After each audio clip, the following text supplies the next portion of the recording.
Youth corner में है आपका स्वागत है। आइए एक बार और आपके समक्ष एक बेहतरीन किस्सा पेश करता हूँ बादशाह अकबर और बिरबल का। एक बार बादशाह अकबर के दरबार में हास परिहास का दौर चल रहा था।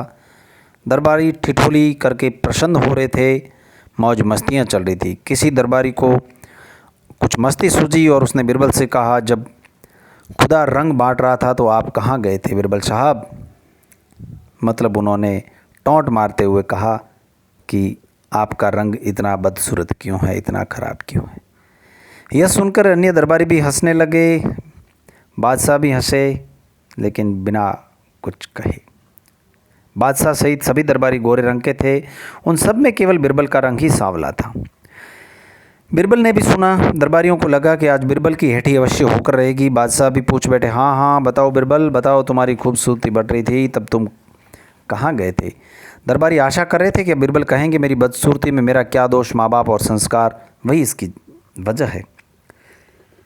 मगर बिरबल तो बिरबल थे, उनकी बुद्धि तो बड़ी तेज़ थी। उन्होंने बाअदब खड़े होकर कुछ दूसरी ही बात कही। वह बोले, जहाँ पनाह गुस्ताखी माफ़ हो, ऊपर वाला सिर्फ खूबसूरती नहीं बांट रहा था, बल्कि खूबसूरती के साथ साथ 3 चीज़ें और बांट रहा था।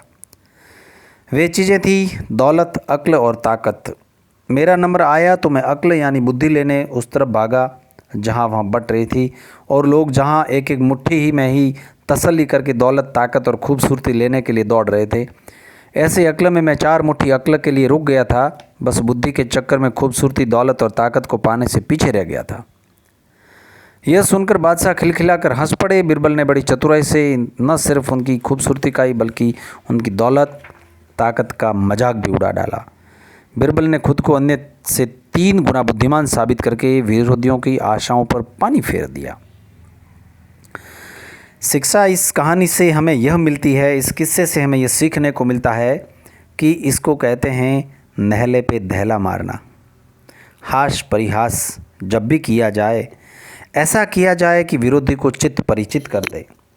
जब विरोधी आपकी किसी खूबी या किसी परेशानी को लेकर आप पे टोंट मारे, तब आप उसको दूसरे तरीके से आपकी कमज़ोरियों को साइड बाय साइड करते हुए आपकी बेहतरीन शक्तियों मीन्स आपकी स्ट्रेंथ को प्रस्तुत करते हुए आप उन्हें जवाब दे सकते हैं।